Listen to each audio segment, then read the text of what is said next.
据说是很有趣的电影解说哦。大家好，今天给大家带来的是莫斯科陷落。今天老师说晚上会有流星雨，于是小美准备和男友壮壮去看看。虽然小美的上校父亲不同意，但你同不同意和我有毛关系？小美还是去了。他们来到闺蜜家的天台上，准备欣赏奇观。为了让闺蜜不要太尴尬，专心看流星雨，好心的小美要来闺蜜家钥匙，准备和男友翻云覆雨。后面的2小时还没开始，流星雨就来了，并且还有一个球形飞船来到地球。战斗民族不喜欢和人交涉，立马派人把飞船打了下来。飞船掉落的时候，刚好蹭了一下闺蜜家的大楼，还顺便把闺蜜蹭死了。全世界都欠单身狗一个交代啊！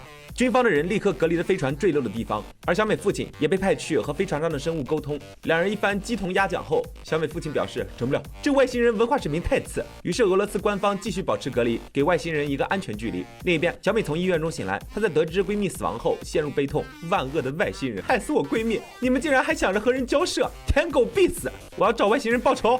壮壮正好也有此意，于是小美和壮壮的兄弟们一起出发，来到飞船坠毁点。半中间，壮壮害怕小美有危险，就让她在车里躲会儿，自己几个人够外星人吃了。小美不听话，非要出来遛弯，溜着溜着，溜到了闺蜜家楼上，看着眼前的狼藉，小美仿佛又看到了闺蜜的脸庞。这时，外星生物正好在爬楼锻炼身体，四目相对，小美心平气和地开了枪，结果因为慌张差点坠楼。外星生物不计前嫌，将她抓住救了上来。透过外星生物的面容，小美仿佛看见了里面还有一张帅脸。此时，壮壮等人听到枪声赶来，一看到小美蜷缩在墙角，捂着胸口，还有一旁正在找烟的外星生物，你对他做了什么？你个畜生！壮壮2刀就把外星生物砍下了楼。兄弟们追！众人跑到楼下，只看到一副躯壳。原来外星人长得这么炫酷，是因为外面穿了层机甲。而小美突然发现了旁边有个裸男，很明显就是外星人。想想刚才的帅脸和救命之恩，闺蜜的仇好像也就那么回事了。于是小美没有暴露对方，等众人把机甲抬回去后，小美又迂回回来，将外星人小帅救了回去。第2天，小美找到自己的千斤顶学霸阿顶。阿顶由于从小就研究青少年生物知识，于是小美拜托他帮忙救治小帅。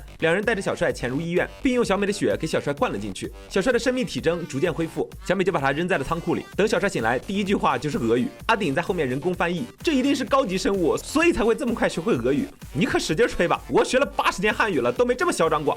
随后，小美突然想起了自己死去的闺蜜，一个狠心将小帅赶出了家门。小帅刚走，小美却又追了出去，结果发现小帅已经被警察当神经病抓了。与此同时，壮壮那里正在研究外星机甲，这东西非常坚硬，甚至人类也能使用。壮壮想把这东西交给小美父亲，缓和一下温煦关系。结果刚来到军方的地盘，却无辜卷入暴乱，带着残念被抓走。半中间赶来的小美父亲看到壮壮被抓走，对对方的感官更差了，还出言调侃壮壮那个气啊，有你求我的时候。小美来到警局，用父亲的名义想要把小帅带走。好巧不巧，壮壮也来到这里。小美眼睁睁看着壮壮被抓走，随后带着小帅离开警局。她想让小帅离开这个星球，但小帅表示我必须拿到一个东西才能使用飞船并离开。小美无奈继续帮忙，她自己都不知道为啥壮壮还在监狱里蹲着，自己却要出来拯救外星人，我也不知道。小美先是找到父亲，谎称自己怀孕了。在父亲万念俱灰的下一刻，小美趁机偷走父亲证件。小帅拿到证件，穿着防化服，大摇大摆走到军方研究室，拿走自己想要的东西，然后大摇大摆离开。小美父亲没有发现异常，亲自送可能怀孕的女儿，还有可能在女儿肚子里的孩子的父亲的小帅离开。在车上，被保释出来的壮壮给小美打了电话，壮壮想见面，小美说不行，壮壮说我爱你，小美说我挂了。壮壮有种莫名的预感，他们的感情今天仿佛将会终结。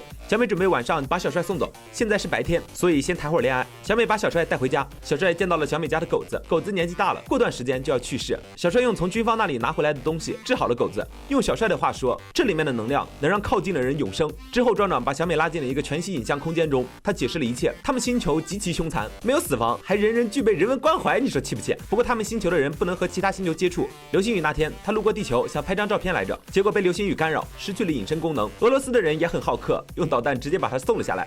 随后，小美送小帅去往飞船，路上两人还啵了一口。下一刻，壮壮到来，我看到了，你还有什么话说？壮壮带着兄弟们对小帅实施殴打，小帅知道理亏，不好意思还手。不过面对小美的乞求，壮壮回手给了小美一巴掌，小帅当时就火了，站起来将在座的所有男人放倒。半中间，有人掏了枪，却不小心打死了自己人。随后，壮壮等人逃跑，而小帅和小美则被军方的人抓住。壮壮回去之后，鼓动受难者和自己一起去进攻外星飞船，然后他回到自己家仓库，穿上了那件属于小帅的机甲。小美告诉父亲，只要把小帅送走，所有人都会平安，不然飞船上的智能系统将会对人类发起进攻。父亲不同意，小美用枪对准了自己脑袋，一尸两命啊！你好好想想。父亲没有办法，只能放人。傻姑娘，你出除了坑爹还会干啥？另一边，暴民们此时也来到了飞船处，飞船中走出几架机甲守卫飞船，双方迅速开战。过程中，壮壮来了，驾驶着机甲对小帅发起猛烈进攻。小美靠着装甲车将壮壮的机甲撞裂，导致对方从机甲中掉了出来。危机解除，小帅和小美当着壮壮的面亲了起来。是可忍，我不能忍！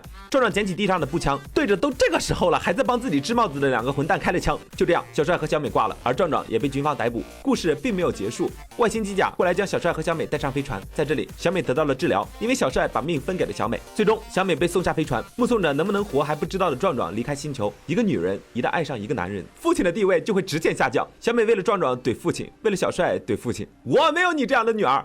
据说我们俩还在聊。